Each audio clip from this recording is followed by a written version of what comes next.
You think you know True Detective? Well, here's 12 things you may not have known about the first season of the HBO anthology series. Kind of strange. Like you might be dangerous. Of course I'm dangerous. I'm police. I can do terrible things to people. With impunity. True Detective was written by Nick Pizzolatto, a literature professor from the University of North Carolina and author of short stories and the novel Galveston. True Detective was initially planned as a follow-up novel to Galveston, but Pizzolatto felt that television would serve the story better. Before working on True Detective, Pizzolatto had a brief tenure as a writer on AMC's The Killing. He was, however, dissatisfied with his position on the show and left shortly into the show's second season. Okay, what's that mean? Means I'm bad at parties. Let me tell you, you ain't great outside of parties either. Pizzolatto penned over 500 pages of written material for the first season of True Detective. What's even more astounding, as he did it all on his own, completely disregarding the standard writer's room approach of most television shows. The series was nominated for numerous awards, including a Primetime Emmy nomination for Outstanding Drama Series and a Golden Globe nomination for Best Miniseries or Television Film.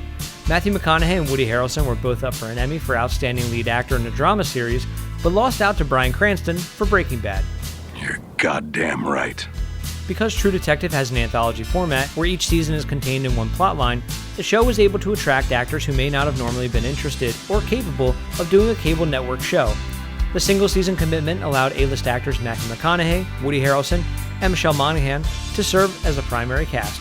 I come home to one place where there's supposed to be peace and calm, and you throw this shit. Told you that. It's not always that way. It's not supposed to be. It's supposed to be what I want. Series director Cary Fukunaga spent time talking with real-life Louisiana police officers and detectives to get an idea of what it's like to fight crime on the bayou. Over the course of the first season, Russ Cohle, played by Matthew McConaughey, smokes 49 cigarettes and drinks 8 beers on camera. That's it? Honestly, it felt like a lot more. Listen, boys, I'm gonna have to call a time out, make a beer run. Well, why don't you hold off on that for a while?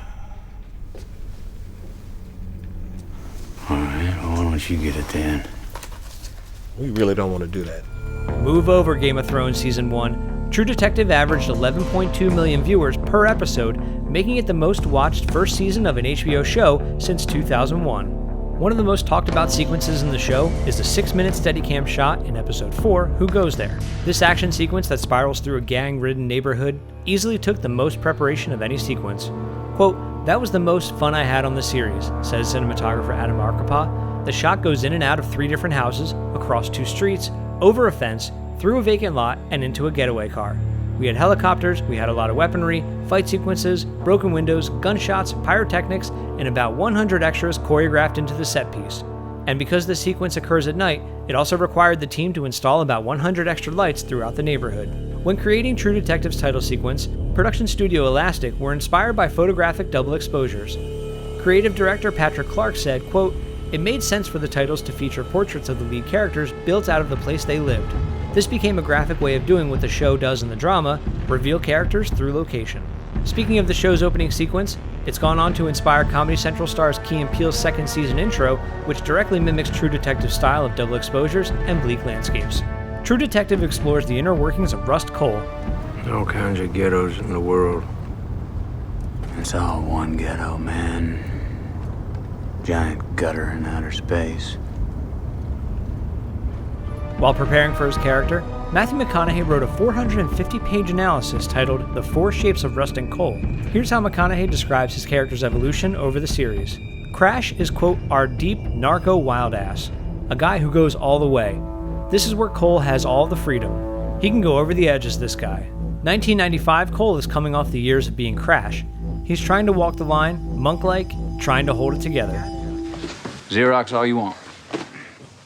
Make you feel like good cops.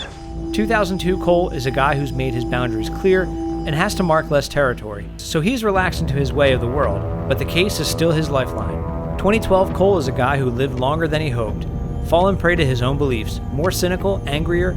He's had to endure the existence of this shitstorm called life. He's not going to become a madman, he's not going to kill himself. He wrestles the devil every day, and he realizes that this may last a lot longer than he ever hoped for. He was a good detective. It don't matter how we ended it, I can say that because it's the truth. And I don't hold grudges. I believe that's the shit that leads to cancer. And here's a bonus one.